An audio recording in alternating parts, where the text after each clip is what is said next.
안녕하세요. 골드라이프 스쿨의 김민혁 강사입니다. 오늘은 이 원천징수 영수증 발급 방법에 대해서 알아보도록 할 건데요. 자, 우리가 이제 1월달이 되면은 연말정산 시즌이죠. 그러면 이제 연말정산을 위해서는 우리가 원천징수 영수증이라는 거를 확인을 해야 합니다. 그러면 이거를 어떻게 발급을 받냐?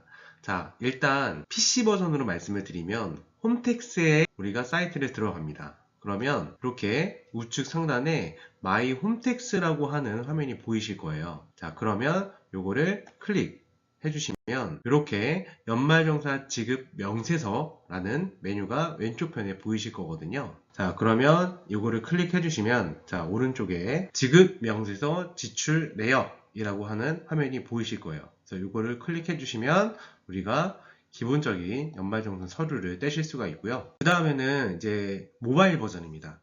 그래서 모바일 앱으로 들어가시면 홈택스라고 하는 화면이 보이실 건데 앱에서 동일합니다. 여기 마이 홈택스를 클릭을 해 주시고요. 자, 그 다음에는 오른쪽 화면에 보이시면 근로소득 지급 명세서를 조회를 눌러주시면 됩니다. 이거를 클릭을 해주시면 바로 원천징수 영수증을 발급을 받으실 수 있습니다. 자, 원천징수 영수증을 발급을 받으시면요, 이렇게 우리가 이런 서류들을 보실 수 있는데요.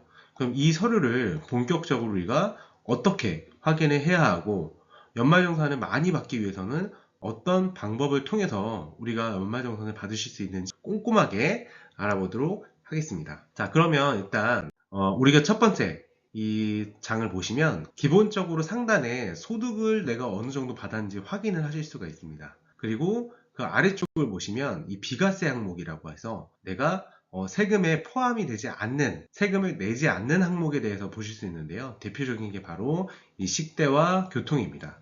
그래서 이런 항목들이 있구나 정도만 기억을 좀 해주시면 되실 것 같고요. 그 다음에는 이건 국세청에서 제가 캡처를 해온 건데요. 이렇게 1단계부터 7단계까지 우리가 단계를 보실 수가 있는데요.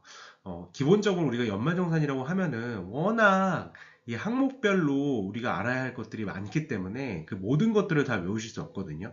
그래서 중요한 건 뭐다? 우리가 기본적인 절차가 어떻게 흘러가는지 알아야 한다. 자, 그러면 그 기본적인 절차가 어떻게 되시는지, 자, 그럼 본격적으로 우리가 연말정산 절차를 알아보도록 하겠습니다. 첫 번째, 총 급여액, 그리고 두 번째는 소득공제, 세 번째는 과세표준, 네 번째는 세액공제, 마지막은 결정세액인데요.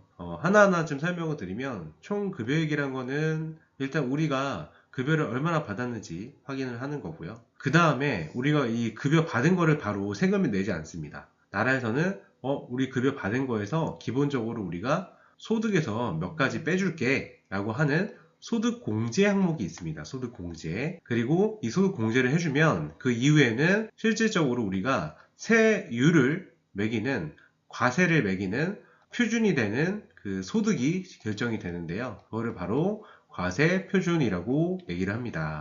그래서 우리가 알아야 할 거는 지금 소득을 매기는 기본적인 과세 표준, 그 다음에 우리가 소득 공제 그 빼고 난 나머지에 대해서 세율을 곱합니다. 그리고 세율을 곱하면 세액이 나오겠죠. 그 다음에 그 세액에서 실질적으로 내가 회사에서 원천징수로 낸 세금과 내가 내야 할 세금을 비교해서 우리가 플러스면은 토해내는 거고요. 마이너스면은 내가 다시 연말정산 때 돌려받는다 라고 생각을 하시면 되고요. 가장 중요한 부분은 이 소득공제와 이 세액공제가 가장 중요하다라고 생각을 해주시면 될 것 같습니다.